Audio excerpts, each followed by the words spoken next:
रामचरितमानस में गोस्वामी जी ये लिख रहे हैं कि 9 में से एक भक्ति भी, नवमहु एकौ जिनखे होई, नारी पुरुष सचराचर कोई। 9 में से एक भक्ति भी यदि हमारे जीवन में आ रही है तो हमारा जीवन तर जाता है, हमारे जीवन का उद्धार हो जाता है। भक्ति का व्यक्ति के जीवन में होना परम आवश्यक है, बहुत जरूरी। तो अब एक बार जय श्री कृष्ण तो बोलना ही पड़ेगा।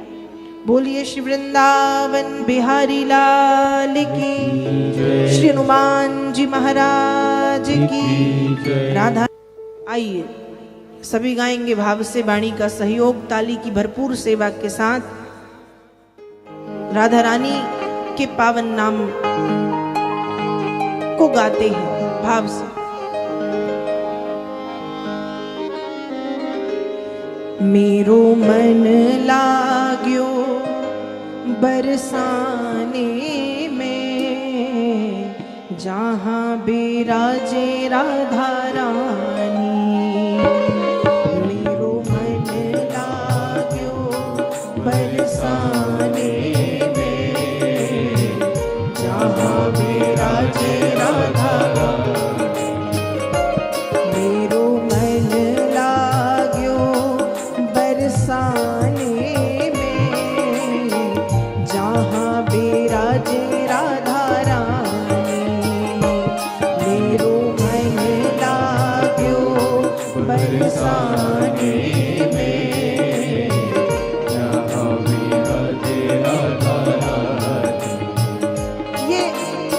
ये जो सुंदर भजन है ना, ये सुंदर भाव, बरसाने में एक बहुत दिव्य संत रहते हैं, उनका नाम है श्री विनोद बाबा जी।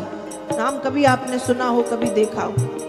तो बरसाने में जो विनोद बाबा जी रहते हैं, ये उनके सुंदर भाव हैं। वो इसी भाव से राधा रानी को रिझाते हैं, आज भी यही गाते हैं। तो आप भी गाओ, जितना बने उतना गाओ, पर सभी गाओ। मेरो मन लाग्यो बरसाने में, जहाँ बिराजे श्यामा प्यारी। मेरो मन लाग्यो बरसाने में, जहाँ बिराजे राधा रानी। मुझे दुनिया से नहीं कोई काम, मुझे दुनिया से नहीं कोई काम, मुझे दुनिया से नहीं कोई काम, मुझे दुनिया से नहीं कोई काम। मैं तो रटू राधा राधा नाम, मैं तो रटू राधा राधा नाम, मैं तो रटू राधा राधा नाम, मैं तो रटू राधा राधा नाम। दर्शन करूं सुबह शाम, दर्शन करूं सुबह शाम, दर्शन करूं सुबह शाम, दर्शन करूं सुबह शाम। मेरे मन में बिराजे श्याम दीवानी, मेरे मन में बिराजे श्याम दीवानी, मेरे मन में बिराजे श्याम दीवानी, मेरे मन में बिराजे श्याम दीवानी। जहाँ बिराजे राधा रानी, मेरो मन लाग्यो बरसाने में, जहाँ बिराजे राधा रानी। मेरो मन लाग्यो बरसाने में, जहाँ बिराजे राधा रानी। ताली से बकरे बरसाने वाली की, राधा रानी सरकार की।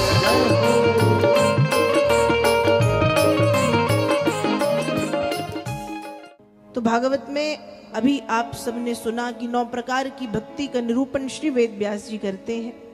रामचरितमानस में भी 9 प्रकार की भक्ति का वर्णन आता है। व्यक्ति के जीवन में भक्ति का होना बहुत जरूरी है, भक्ति करनी चाहिए।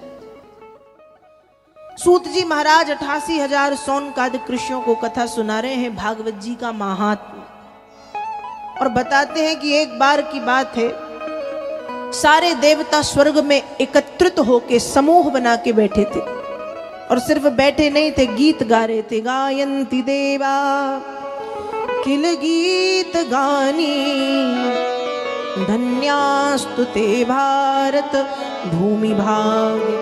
भारत भूमि को धन्य है, भारत भूमि को धन्य है, भारत भूमि को धन्य है। क्यों धन्य है? कहा भैया भारत की पवित्र वसुंधरा में बड़े बड़े ऋषि मुनि हुए, गौतम, जावाली, व्यास, वामदेव, वाल्मीकि, कपिल, कणाद जैसे ऋषि मुनि, सती, सीता, सावित्री, अनुसूया जैसी पातिव्रत धर्म की प्रतिमूर्ति देवियां, कर्ण जैसे दानी, हरिश्चंद्र जैसे सत्यवादी, अम्बरीश जैसे भक्त, अर्जुन जैसे धनुर्धर, नारद जैसे संत। भारत भूमि को धन्य है। नारद जी ये सब सुन रहे थे। नारद जी के मन में आया कि क्या वास्तव में भारत भूमि इतनी अच्छी है? रिटर्न कम कर दो थोड़ी। क्या वास्तव में भारत भूमि इतनी अच्छी है? क्या वास्तव में भारत भूमि इतनी सुंदर है? यदि है तो मुझे भारत भूमि के चल करके दर्शन करना चाहिए। और नारद जी स्वर्ग से नीचे आए और नारद जी ने भारत घूमना शुरू किया। प्रारंभ किया बद्रीनाथ से, तो बद्रीनाथ, यमुनोत्री, गंगोत्री, केदारनाथ, ऋषिकेश, हरिद्वार, वाराणसी, मथुरा, वृंदावन, प्रयागराज, पुष्कर, जगन्नाथपुरी, रामेश्वरम आदि समस्त तीर्थ क्षेत्रों का नारद जी भ्रमण करते हैं। पर नारद जी को शांति नहीं मिली। जो सुन के आए थे ना कि सत्यवादी हैं, हरिश्चंद्र जैसे, कर्ण जैसे दानी, सीता, सावित्री जैसी देवियां, कपिल, गौतम, जावाली, व्यास, वामदेव, वाल्मीकि जैसे ऋषि मुनि, जब नारद जी आए तो क्या देखा? सत्यम नास्ति तपः शौचम दया दानम न विद्यते, उदरम भरिणो जीवा बराका कूटभासिनो। नारद जी देख रहे सत्यम नास्ति, सत्य है ही नहीं। तपः शौचम, तपः नास्ति, शौचम नास्ति, तप नहीं है, पवित्रता नहीं है, दयादान नहीं है। साधु संत असत्यभाषी और आलसी हो गए हैं, धर्म की ओट में छिप करके अधर्म कमा रहे हैं, अपना पेट भरने के लिए झूठ बोल रहे हैं। नारद जी ने ये देखा, बहुत बुरा लगा। नारद जी को लगा हो सकता है ये क्षेत्र बुरा हो, आगे चल के देखें। आगे जब नारद जी बढ़े, तो नारद जी क्या देख रहे हैं? आगे चल करके नारद जी ने देखा कन्या विक्रयणो लोभाद दंपति नाम चुकलकनम। जिस देश में दुर्गा देवी मान के कन्याओं का पूजन श्रृंगार किया जाता था, उसी देश में उन्हीं कन्याओं के दंपति नाम माता और पिता लोभ के वशीभूत होकर के उनको बेच रहे हैं। नारद जी ने ये देखा, बहुत बुरा लगा। आगे बढ़े, सोच रहे हैं कुछ अच्छा देखने मिले, कुछ तो मिले, लेकिन हर जगह झूठ, फरेब, अपवित्रता नारद जी देखते हैं। और जब ये सब नारद जी ने देखा, अब नारद जी के मन में आया कि ये मैं कहाँ आ गया, क्या सुना था, क्या देख रहा हूं। और घूमते घूमते नारद जी पहुंचे वृंदावन। जब नारद जी वृंदावन पहुंचे, तब वृंदावन में नारद जी देखते हैं एका तू तरुणी तत्रो निखन्ना खिन्न मानसा, वृद्धौ द्वौ पतितौ पार्श्वे निश्वसंतावचेतनौ। नारद जी ने क्या देखा? नारद जी देख रहे हैं कि यमुना जी के किनारे एक जवान बहुत सुंदर स्त्री बैठी है, बहुत सुंदर, युवा है, युवती है, जवान है, बहुत सुंदर। और उसके बाजू में 2 बूढ़े पड़े हैं, लंबी लंबी सांस ले रहे हैं, और उसके चारों तरफ उसी के जैसी खूब सुंदर सुंदर सी देवियां हैं। नारद जी के मन में आया क्या बात है, फिर सोच रहे मुझे क्या, आगे बढ़ गए। जैसे ही नारद जी आगे बढ़े, नारद जी को देख करके वह देवी हाथ जोड़ के खड़ी हो गई और कह रही है, भो भो साधो क्षणम तिष्ठो मच्चिंतामपि नाशयो दर्शनम तव लोकस्यो सर्वथाग हरम परमे साधो। हे महात्मा जी, क्षणम तिष्ठो क्षणम तिष्ठो क्षणम तिष्ठो, क्षण भर के लिए रुक जाइए। आपका दर्शन मेरे सभी पाप संतापों को समाप्त करने वाला है, रुक जाइए। उस देवी के निवेदन करने पर नारद जी रुक गए। पर नारद जी के मन में, मैं इसे जानता नहीं, ये मुझे जानती नहीं, इससे पूछना पड़ेगा ये है कौन। और नारद जी पूछ रहे, का सित्वम का विमौचे मां का नाया पद्मलोचना वद देवी सविस्तारम स्वस्य दुःखस्य कारणम। देवी तुम कौन हो, तुम्हारा नाम क्या है, तुम्हारे बाजू में ये तो बूढ़े पड़े हैं, ये तुम्हारे कौन है, और तुम्हारे कष्ट का कारण क्या है, तुम्हारी परेशानी का कारण क्या है, ये सुंदर सुंदर देवियां कौन है तुम्हारी, क्यों इतनी परेशान हो। जिस तरीके से नारद जी प्रश्न करते हैं उसी तरीके से वह उत्तर देती हुई कह रही है, हम भक्ति रीति ख्याता इमौ में तनयौ मतौ ज्ञान वैराग्य नामानौ काल योगेन जर्जरौ। नारद जी मैं भक्ति हूँ, मेरा नाम भक्ति है, रीति ख्याता, भक्ति के नाम से संसार में जानी जाती हूँ। इमऊ में तनयऊ मतौ, ये दोनों जो मेरे बाजू में पड़े हैं ना, तनयऊ मतऊ, ये दोनों मेरे बेटे हैं। ज्ञान वैराग्य नामानु, एक का नाम ज्ञान है, दूसरे का नाम वैराग्य। और ये सुंदर सुंदर जो देवियां बैठी हैं, ये गंगा, सिंधु, सरस्वती, गोदावरी, नर्मदा, कावेरी, यमुना, महानदी, क्षिप्रा आदि पवित्र नदियां हैं, जो मेरे दुख को दूर करने के लिए मेरे चारों तरफ आकर के विराजमान है, बैठी हुई है। नारद जी ने कहा, ये बूढ़े तुम्हारे बेटे हैं? कहा हाँ, मैं भक्ति हूं और ये दोनों मेरे बेटे ज्ञान वैराग्य। नारद जी ने कहा, ये उल्टी गंगा क्यों बह रही, माँ को बूढ़ा होना चाहिए और बच्चे जवान होते, पर यहाँ माँ जवान और बच्चे बूढ़े। भक्ति ने कहा, यही तो सबसे बड़े दुख का कारण है कि मैं वृद्ध हो जाऊं चलेगा, पर बच्चे वृद्ध होके बेहोश अवस्था में न जाने कब से पड़े हैं, यही तो मेरा कष्ट है। नारद जी ने, ठीक कर दीजिए। जैसे ही नारद जी ने भक्ति की बातें सुनी, सांत्वना दी कि चिंता मत करो, ये सब भगवान ठीक कर देंगे। और नारद जी ने ज्ञान वैराग्य को जगाने के अनेक अनेक प्रयास किए। उनके ऊपर पानी डाला, उनके कान में जोर जोर से चिल्लाया, उठो जागो, उठो जागो, उठो जागो। और कहाँ जागते वे, जोर जोर से आवाज लगाई, जाग जाओ, जाग जाओ, उठ जाओ। नहीं जागे, सोते ही जा रहे, बेहोश पड़े हैं, कुछ असर नहीं हो रहा। कान में शंख घंटी बजाई, कोई असर नहीं। गीता पाठ किया, कोई असर नहीं। नारद जी को परेशान देख के भगवान ने आकाशवाणी कर दी कि हे नारद जी, ज्ञान वैराग्य को यदि आप सही करना चाहते हो तो आपको संत शिरोमणियों से मिलना पड़ेगा। ऐसा कह के आकाशवाणी बंद। अब नारद जी की चिंता बढ़ गई कि भगवान को बता नहीं था तो कम से कम ये बता देते संत शिरोमणि कौन है, कहाँ मिलेंगे, दिखते कैसे हैं, नाम क्या है। कुछ भी नहीं बताया, समस्या का समाधान तो नहीं किया, समस्या ही बढ़ा दी। अब नारद जी आगे बढ़े, 2 4 5 संत मिले, उनसे पूछा कि मेरी भक्ति और मेरे भक्ति के दोनों पुत्र ज्ञान वैराग्य अचेतन स्थिति में पड़े हैं, आप उन्हें ठीक कर दीजिए। कलयुग के वे कलयुगी संत टाल मटोल के चले गए। कुछ संत फिर मिले, वे रह गए मौन। कुछ संत फिर मिले, उन्होंने कहा ये हो ही नहीं सकता। कुछ संत फिर मिले, वो बोले असंभव। संसार में हाहाकार मच गया कि जब नारद जी जैसे संत ज्ञान वैराग्य को ठीक नहीं कर सकते तो कलयुग के कलयुगी संत कैसे ठीक कर पाएंगे। हाहाकार मचा है पूरे संसार में। अब नारद जी भ्रमण करते करते बद्रीनाथ पहुंचे हैं। नारद जी के मन में ये बात आ गई कि यहीं बद्रीनाथ में बैठ करके तपस्या करूंगा, भगवान प्रकट होंगे तो वरदान में यही मांगूंगा कि भक्ति के कष्ट को दूर कर दो। लेकिन जैसे ही नारद जी बद्रीनाथ पहुंचे, नारद जी भाग्यवान थे कि नारद जी को सनत कुमार आदि ऋषियों का दर्शन हुआ। उम्र करोड़ों वर्ष पर दिखते हैं 5 साल के बालक की तरह। संख्या है 4, नाम है सनक सनंदन सनातन सनत कुमार। नारद जी समझ गए यही संत श्रोमणी हैं, दंडवत उनके चरणों में लेट गए। संत श्रोमणियों ने, सनत कुमारों ने नारद जी को दोनों हाथों से उठा करके खड़ा किया और सबसे पहले कहा, मां चिंता कुरुदेवर से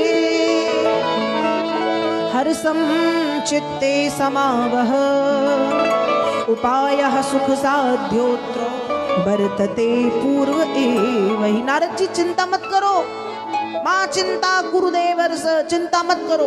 हर्षं चित्ते समावह, अपने चित्त में हर्ष लाओ, प्रसन्नता लाओ। ज्ञान वैराग्य को जगाने के जो उपाय आपने किए हैं वो आपके उपाय सही हैं। ज्ञान वैराग्य ठीक भी हो जाएंगे और आगे क्या करना है वह भी आप जानते हैं, लेकिन आपके जीवन में कष्ट आ गया है इसलिए आप भूल गए। जब हमारे जीवन में, मनुष्य के जीवन में कोई परेशानी आती है तो हम अच्छी अच्छी बातें भूल जाते हैं। तो जैसे आपके जीवन में परेशानी आई तो आप भी अच्छी बातों को भूल गए हैं, पर हम आपको बताते हैं कि आपको करना क्या है। और सनत कुमारों ने कहा कि नारद जी वैसे तो यज्ञ बहुत से हैं, लेकिन बहुत से यज्ञों में 4 यज्ञ श्रेष्ठ हैं, द्रव्य यज्ञ, योग यज्ञ, तपो यज्ञ, स्वाध्याय यज्ञ। और उन 4 यज्ञों में भी एक यज्ञ श्रेष्ठ है जिसे सत्कर्म का सूचक कहा गया। जैसे सिंह की गर्जना सुन के भेड़िए भागते हैं, वैसे ही जो सत्कर्म का सूचक यज्ञ है अर्थात श्रीमद् भागवत की ध्वनि सुनकर के कलयुग के पाप ताप संताप समाप्त हो जाते हैं। ज्ञान वैराग्य को सप्ताह ज्ञान यज्ञ श्रीमद् भागवत की कथा सुनाई। नारद जी ने कहा, भगवान कथा तो सुना दे, लेकिन हर कार्य के लिए स्थान महत्वपूर्ण होता है। कथा कहाँ करनी चाहिए, करवानी चाहिए। सनत कुमारों ने कहा, यदि भागवत की कथा घर पे की जाए तो 10 गुना फल मिलता है। भागवत की कथा यदि मंदिर में की जाए तो 100 गुना फल मिलता है। और भागवत की कथा नर्मदा, गंगा, यमुना, सरस्वती के तट पर या किसी तीर्थ में की जाए तो अनंत गुना फल की प्राप्ति होती। अब बात ये आती है कि जो गंगा के, नर्मदा के, यमुना के तट पे नहीं जाते, जो तीर्थ में जाके कथा नहीं सुन सकते, क्या उनको कभी अनंत गुना फल नहीं मिलेगा? तो भैया, जिस स्थान पर भागवत की कथा हो जाती है वह स्थान ही गंगा का तट बन जाता है। फिर हमको गंगा तट पे नहीं जाना पड़ता। गंगा, यमुना, नर्मदा, सरस्वती, गोदावरी, क्षिप्रा, महानदी इत्यादि सभी पवित्र नदियां अदृश्य रूप से उस स्थान पर आ जाती हैं जहां भागवत की कथा होती। इसलिए 7 दिन ये जो पंडाल है, ये पंडाल सिर्फ पंडाल मत समझिएगा, ये तीर्थ है, ये पावन धाम है, यही वृंदावन है और यही गंगा, नर्मदा और यमुना का तट है जहां बैठ के हम भागवत की कथा सुनेंगे। नारद जी ने कहा, पर आप हमको बताएं कि कौन से स्थान पे भागवत की कथा इन्हें सुनानी चाहिए। सनत कुमारों ने उत्तर दिया, शृणु नारद वक्ष्यामि विनम्राय विवेकिने, गंगा द्वार समीपे तू तटमानंद नामकम। नारद जी सुनिए, आप बड़े विनम्र और बहुत मिलनसार हैं, इसलिए हम आपको बताए दे रहे हैं गंगा के तट पर आनंद नाम का जो घाट है, उस घाट में आपको ये भागवत जी का अनुष्ठान करवाना है। ठीक है, हरिद्वार में गंगा के तट पर आनंद नाम के घाट में सनत कुमार आदि ऋषियों की सहमति, सम्मति और उपस्थिति में नारद जी ने भागवत की कथा का अनुष्ठान प्रारंभ किया। अब भागवत की कथा जब शुरू हुई तो बिना बुलाए आ रहे हैं। कौन? योगेश्वरौ व्यास पराशरौ चौ छाया सुकोजा जलि जन्नु मुख्या, सर्वेप्यमी मुनिगणाः सह पुत्र शिष्या, स्वस्त्री विरायुव्रती प्रणयेन युक्ता। कौन आ रहे हैं? कहा योगेश्वर, व्यास, पराशर, जाजली, जन्मु आदि आदि ऋषि मुनि। और अकेले नहीं, जो बैरागी सन्यासी हैं वो शिष्यों के साथ, और जो घर गृहस्थी वाले हैं वो अपनी अपनी पत्नियों के साथ, अपने अपने पुत्र शिष्य समेत पधार रहे हैं कथा में और सबसे आगे आके बैठ रहे हैं। आज जब हम अपने गांव घर में कथा कराते हैं, खूब प्रचार प्रसार कराते हैं, खूब बड़े बड़े पोस्टर, होर्डिंग, कटआउट सब लगवाते हैं, लोग आते हैं निमंत्रण पूरा करने। कई लोग आते रहे 7 दिन में 1 दिन चले जाएंगे, पहले दिन चले गए बस, कुछ कहते चौथे दिन चले जाएंगे, कुछ कहते आखिरी दिन हो आएंगे, और कुछ आते हैं तो कथा वथा से कोई लेना देना नहीं, बस मुंह दिखाएं, शकल दिखाएं कि हम आए थे। लेकिन भागवत की कथा वास्तव में जब गंगा तट पे प्रारंभ हुई तो बिना बुलाए पधारे हैं। कौन? इतने बड़े बड़े ऋषि मुनि। इसलिए आए क्योंकि उनको भी कथा का महत्व पता है, और अकेले नहीं आए। जो घर गृहस्थी वाले हैं वो सपत्नीक अपनी अपनी पत्नी, बच्चे और शिष्यों के साथ, और जो सन्यासी बैरागी हैं वे अपने अपने शिष्यों के साथ पधारे हैं कथा सुनने के लिए। और उसी कथा में आश्चर्य हुआ। भक्ति सुतौ तौ तरणौ गृहीत्वा प्रेमैक रूपा सहसा विरासी श्री कृष्ण गोविंद हरे मुरारे नाथेति नामानि मुहुर्वदन्ति।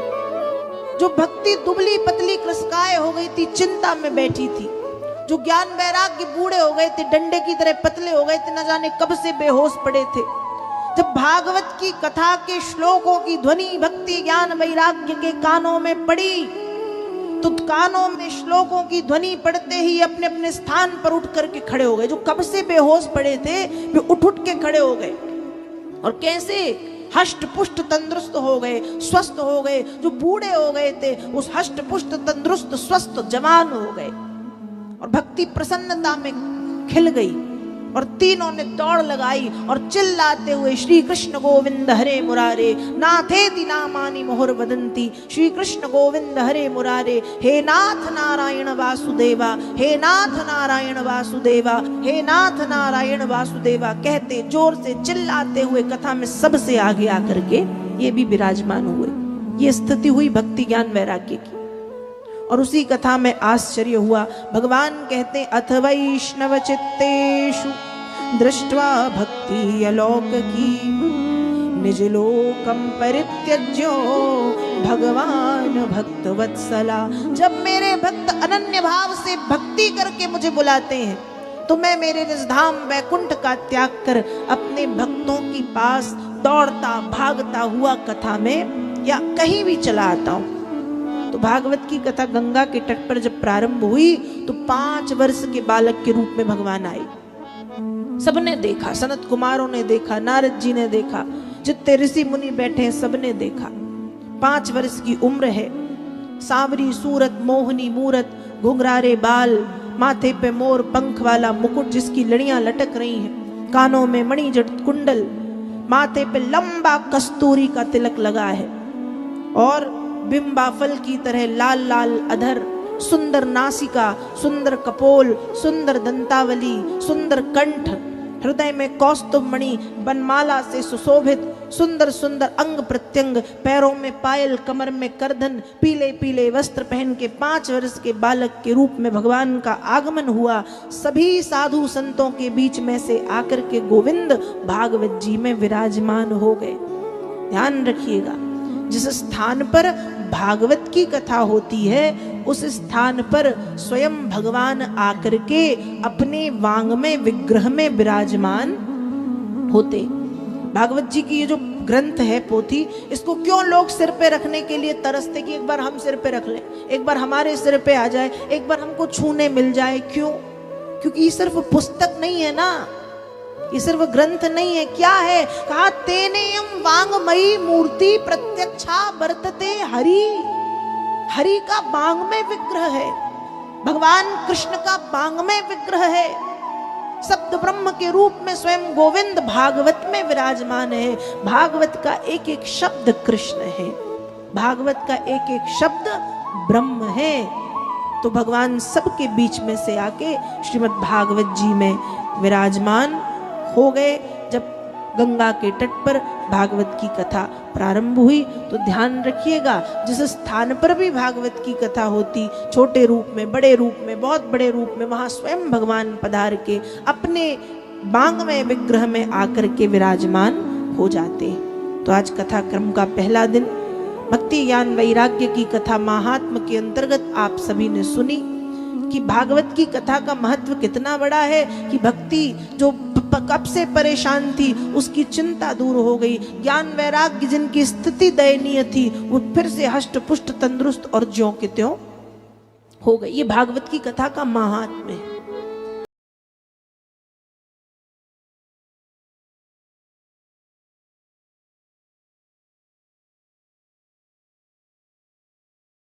आनंद टीवी से जुड़ने के लिए आप हमें व्हाट्सएप करें 9277395752 पर।